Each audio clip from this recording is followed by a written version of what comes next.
Dear students, welcome. This is Rashid Chaudhary. Today we are going to start a new topic, real numbers, which is related to 10th class. In this lecture, we will discuss about Euclid's division lemma and its statement, Euclid's division algorithm. But fundamental theorem of arithmetic we will continue in part 2. Okay, let's start. First of all, we want to know that what are the real numbers. सबसे पहले हमें ये जानना चाहिए कि जो chapter का name है इसका मीन्स क्या होता है। 9th क्लास में आपने पढ़ा होगा नंबर सिस्टम, उसके अकॉर्डिंग हम रियल नंबर्स को डिफाइन करेंगे। तो नॉर्मली जो रियल नंबर्स होते हैं वो 2 कैटेगरी में डिवाइड होते हैं, जैसे इरेशनल और रेशनल। बट इसको इस तरह से समझा जा सकता है, natural number means that n. What are the natural numbers?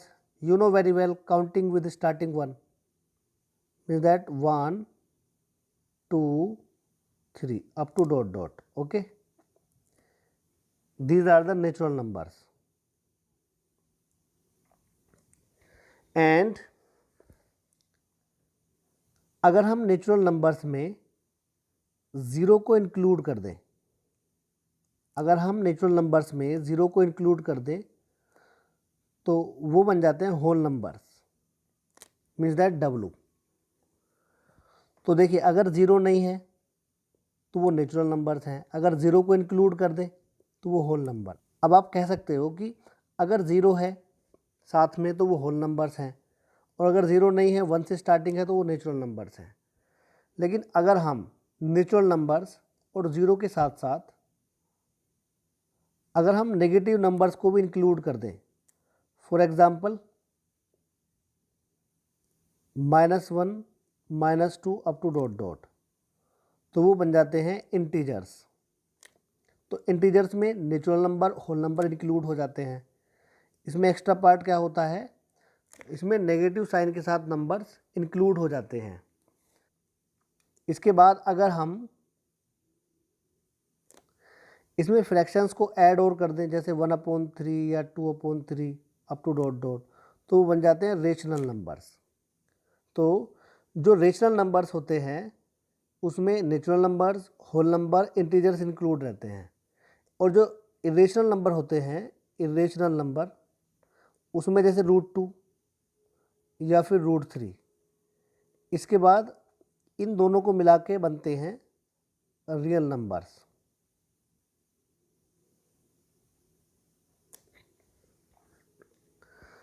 तो मैं एक बार फिर रिपीट कर रहा हूँ इसको। जो रियल नंबर्स होते हैं, नेचुरल नंबर्स 1, 2, 3 में अगर ज़ीरो इंक्लूड कर दें तो वो होल नंबर बन जाएगा, और अगर होल नंबर के साथ में नेगेटिव नंबर्स भी ऐड कर दें तो वो इंटीजर्स बन जाते हैं। और अगर इंटीजर्स के साथ में रेशनल नंबर्स मीन्स दैट जैसे 1/3, 2/3 जो PQ की फॉर्म में, या फिर ये कह सकते हैं कि फ्रैक्शंस को ऐड कर दें, इंक्लूड कर दें, तो वो रेशनल नंबर्स बन जाते हैं। अगर अब हम ये कहें कि क्या नेचुरल नंबर रेशनल नंबर होते हैं, तो यस होते हैं, क्योंकि जैसे Q यहाँ पर है, जहाँ पर मैंने ये सर्कल बनाया है, इसके राइट हैंड साइड में जो भी है वो रेशनल नंबर्स रहेंगे। अगर हम बात करें होल नंबर्स की, अगर हम बात करें इसकी लेफ्ट हैंड साइड में, मतलब जैसे इंटीजर है, इंटीजर्स को हम होल नंबर नहीं बोल सकते। जबकि अगर हम देखें W के राइट हैंड साइड में जो नेचुरल नंबर्स है उसको हम होल नंबर बोल सकते हैं, जबकि हम इंटीजर्स को होल नंबर नहीं बोल सकते।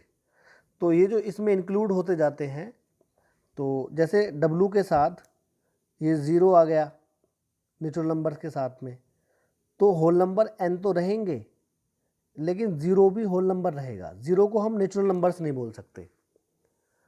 उम्मीद करते हैं कि ये आपको समझ में आ गया होगा। अब इसको आगे बढ़ाते हैं। आपने अर्लियर क्लासेस में पढ़ा होगा लॉन्ग डिवीज़न मेथड। हो सकता है कि ये नाम सुनने में आपको नया लगे, लेकिन लॉन्ग डिवीज़न मेथड हम बहुत पहले से पढ़ रहे हैं।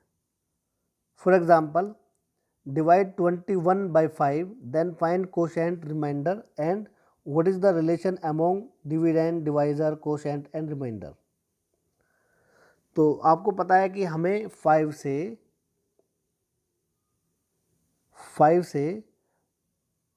21 को डिवाइड करना है। जब 5 से 21 को डिवाइड करना है तो आपको पता है कि 5 4 जा 20 and after subtracting we will get 1. Okay, you know very well this is divisor and this is quotient and this is remainder, means that R. And what is 21? 21 is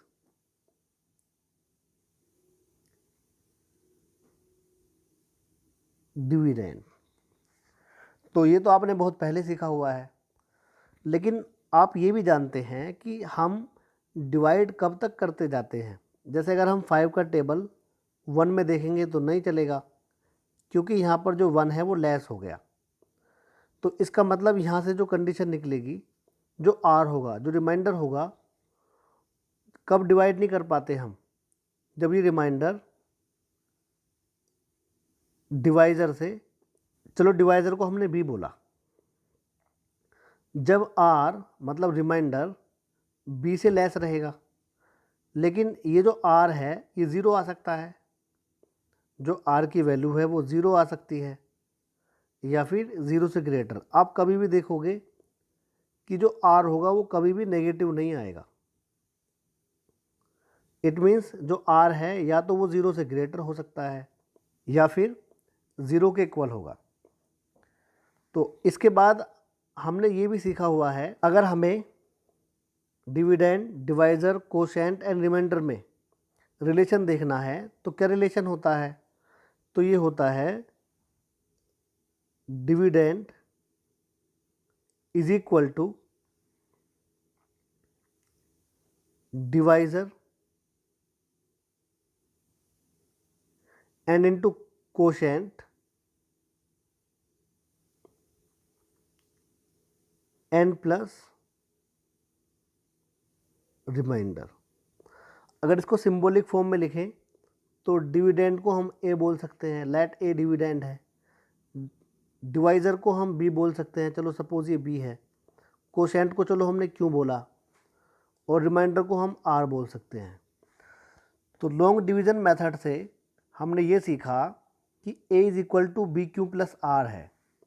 it means ये जो are है, जो are की value है, या तो वो zero से ग्रेटर रहेगी या फिर ज़ीरो के इक्वल और बी से लेस। तो ये कंडीशन है। तो लॉन्ग डिवीज़न मेथड से हमने सीखा a is equal to b q plus r. इस रिजल्ट को आप माइंड में रखें।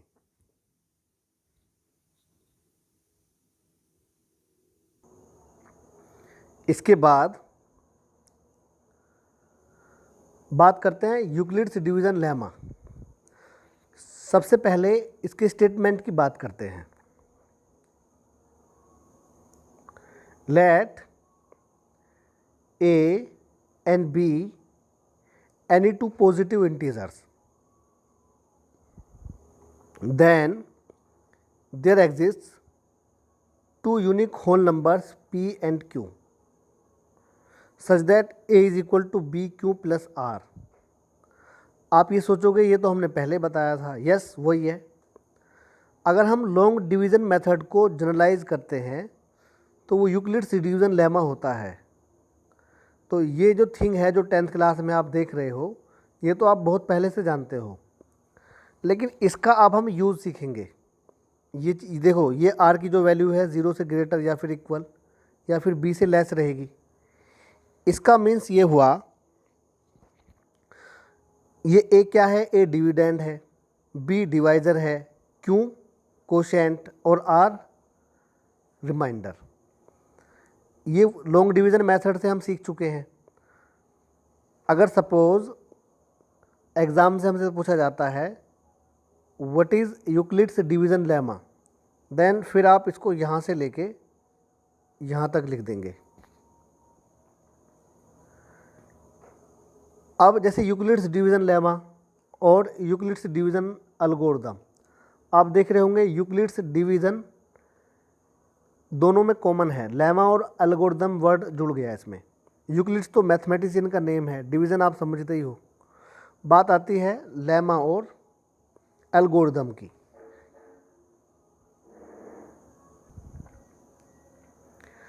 अब बात करते हैं डिफरेंस की। What is lemma? अगर कोई आपसे पूछे कि लेमा का मीन्स क्या होता है, आप बोलोगे it is a proven statement used for proving other statement. तो लेमा का मीन्स होता है कि एक ऐसा स्टेटमेंट जो दूसरे स्टेटमेंट को प्रूव करने में हेल्प करता है। तो लेमा का मीन्स ये होता है it is a proven statement used for proving other statement. आपको ये समझ में आ गया होगा। एल्गोरिदम क्या है? Algorithm, N algorithm is a series of well defined steps which gives a procedure for solving a problem। means that जो algorithm है एक वेल डिफाइंड स्टेप्स की एक ऐसी सीरीज होती है जो हमें किसी प्रॉब्लम को सोल्व करने के लिए एक प्रोसीजर देती है। तो ये दोनों में डिफरेंस हो गया। इसके बाद अब क्वेश्चन देख लेते हैं। क्वेश्चन किस तरह से आएगा? क्वेश्चन इस तरह से आएगा, use Euclid's division algorithm to find the HCF of 135 and 225। मतलब यूक्लिड्स डिवीजन एल्गोरिदम से हम HCF फाइंड कर सकते हैं। अब जैसे आप देखोगे, let A is equal to 135 and B is equal to 225। आप देखोगे यहाँ पर कि B ग्रेटर है A से। जो ग्रेटर होता है वो डिविडेंड होता है। इट मीन्स डिवाइज़र A है। तो अब A से कैसे डिवाइड करते हो? A से डिवाइड करने के लिए प्रोसीजर होता है 135 डिवाइड बाई 225। 135 वन जा 135 minus it will be 0 and 1 carry from 2, it will be 12. 12 minus 3 means that 9 and 1 minus 1 0। इसके बाद इसको कैसे लिखें? जब हम 135 से 225 को डिवाइड कर रहे हैं तो कोशेंट 1 है और रिमाइंडर 90 है। इसको हम इस तरह से लिखेंगे कि 200 A is equal to b q plus r से। तो A मतलब डिविडेंड 225 है and is equal to b q, b मतलब डिवाइजर 135 और into quotient n plus remainder 90। इसके बाद क्या करते हैं? जो हमारे पास रिमाइंडर होता है वो डिवाइज़र बन जाता है इस प्रोसीजर में। तो डिवाइड किसको करते हैं? जो प्रीवियस डिवाइज़र होता है उसको डिवाइड करते हैं। जैसे 135 को हमें डिवाइड करना है तो 1 ये कितना हो जाएगा? अब जैसे डिविडेंड हमारे पास 135 है तो यहाँ पर आएगा 135 इज इक्वल टू, तो अगर हम 90 का टेबल 135 में देखेंगे, 2 टाइम चलाएंगे तो ज़्यादा हो जाएगा, ग्रेटर हो जाएगा, तो सिर्फ 1 टाइम, तो 90 1 जा 90। अब कितना बचेगा, तो 90 प्लस 40 कितना होता है 30, तो 45 बचेगा, तो ये 45 बचेगा। ऐसा हम कब तक करते जाते हैं, जब तक कि हमारा रिमाइंडर ज़ीरो नहीं हो जाता। अब रिमाइंडर हमारे पास 45 है, तो मैंने आपको बताया कि जो रिमाइंडर है वो हर बार डिवाइज़र बन जाएगा और जो प्रीवियस डिवाइज़र होगा वो डिविडेंड बनेगा। जैसे यहाँ पर प्रीवियस डिवाइज़र क्या है 90, और किससे डिवाइड करना है हमें 45 से, तो 45 2 जा 90 एन प्लस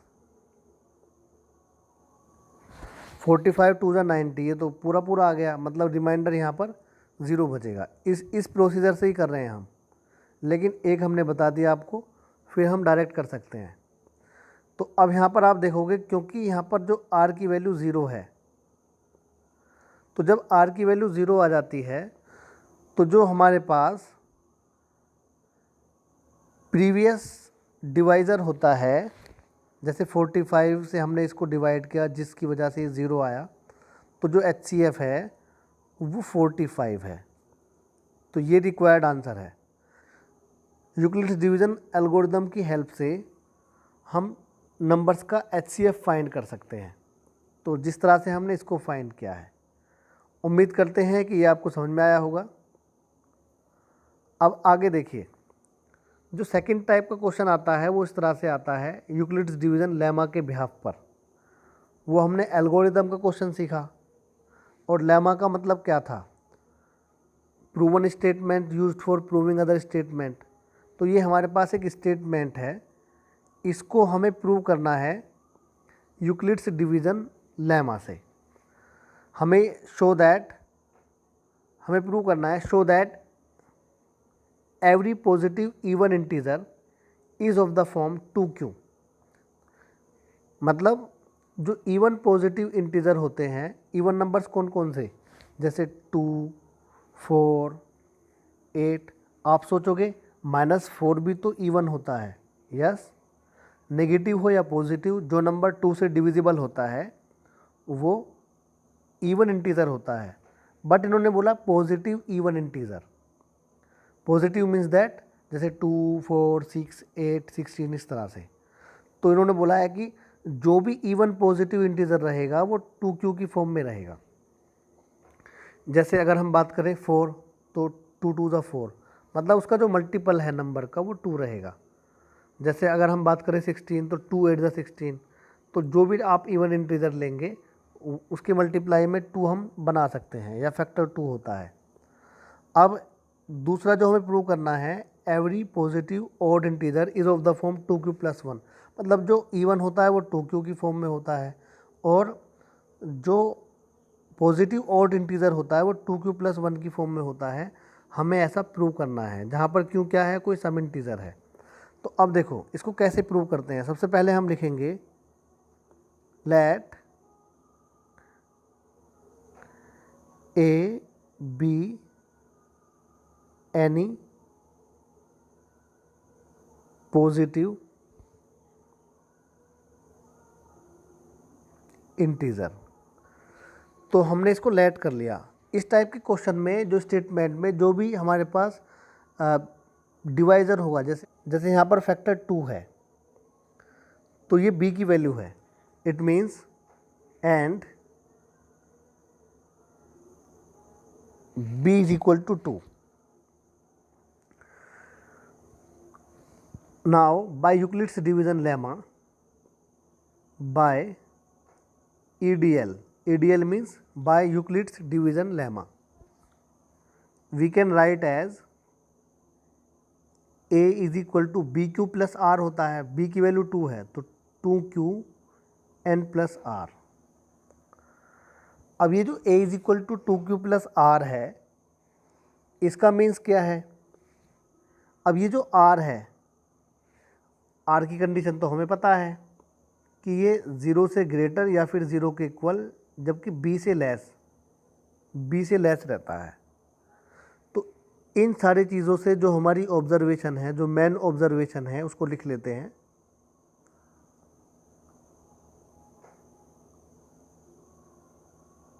तो अब हम यहाँ पर देखेंगे, एक तो हमारे पास आया है a is equal to 2q plus are,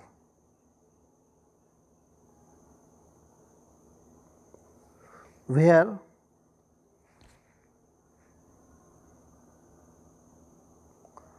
जो r की वैल्यू है वो 0 से ग्रेटर या फिर 0 के equal and less than b, means that b की वैल्यू तो 2 है, तो 2।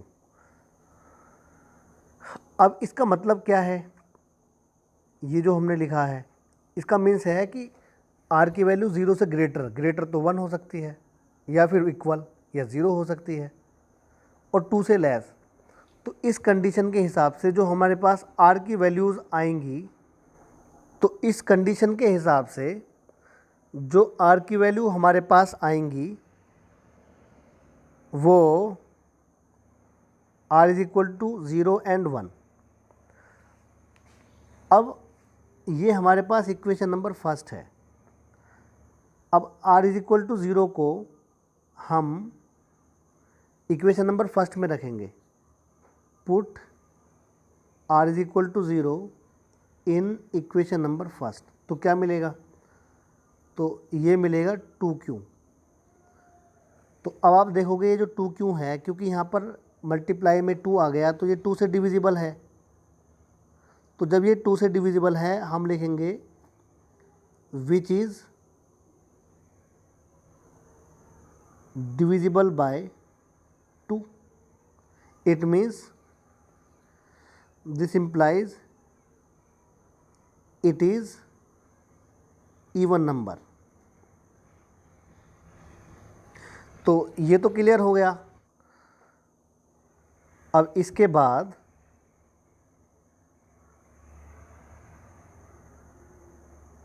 अब हम r is equal to 1 put करेंगे। Put r is equal to 1। तो जब r इज इक्वल टू 1 इस इक्वेशन नंबर फर्स्ट में पुट करेंगे, तो इट मीन्स ये हो जाएगा a is equal to 2q plus 1। तो अब आप देख सकते हो कि ये 2 से डिविजिबल नहीं है, which is not divisible by, which is not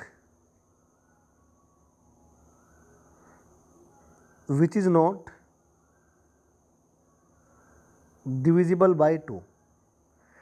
It means this implies it is not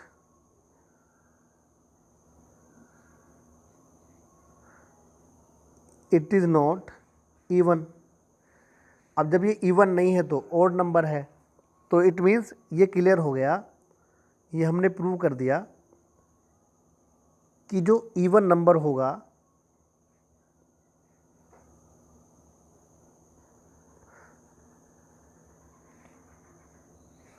तो ये हमने प्रूव कर दिया कि जो इवन पॉजिटिव इंटीजर होगा वो 2q की फॉर्म में होगा, और जो पॉजिटिव ऑड इंटीजर होगा वो 2q प्लस 1 की फॉर्म में होगा। तो उम्मीद करते हैं कि ये आपको समझ में आ गया होगा। अब ये वर्कशीट है, ये आपको सोल्व करनी है। फर्स्ट क्वेश्चन में आपको HCF बताना है, और जो सेकंड क्वेश्चन है इन्होंने बोला है कि 210 और 55 का जो HCF है वो इस फॉर्म में है, 210 इंटू 5 n प्लस 55x। तो इसका प्रोसीजर फर्स्ट जैसा ही है, पहले आप HCF फाइंड करोगे, फिर इससे ये भी एक HCF है, इससे कंपेयर कर दोगे, x की वैल्यू आ जाएगी। तो इसके जैसा क्वेश्चन हमने करा दिया, इसको आप ट्राई करें। अगर वर्कशीट फर्स्ट में आपकी कोई भी प्रॉब्लम आती है तो आप हमें इन्फॉर्म करें, हम इसको सोल्व करा के आपको प्रोवाइड कराएंगे। हमारा टारगेट है कि आपको आसानी से मैथमेटिक्स समझ में आए और आपके अच्छे मार्क्स आए। इसके लिए जैसा चाहोगे, जिस तरह से भी आप चाहोगे वैसे आपको पढ़ाया जाएगा। और इसको अच्छे से स्टडी कीजिए। अगर कोई भी डाउट है, कोई भी क्वेरी है, तो आप कमेंट बॉक्स में आप अपना कमेंट छोड़ सकते हैं और मैं उसको रीड करके मैं जल्द से जल्द आपकी प्रॉब्लम को सोल्व करने की कोशिश करूँगा। और इसके बाद रियल नंबर पार्ट 2 आएगा, तो पहले आप इसको अच्छे से स्टडी कीजिए, इसके बाद रियल नंबर पार्ट 2 पर हम वर्क करेंगे। Okay, bye.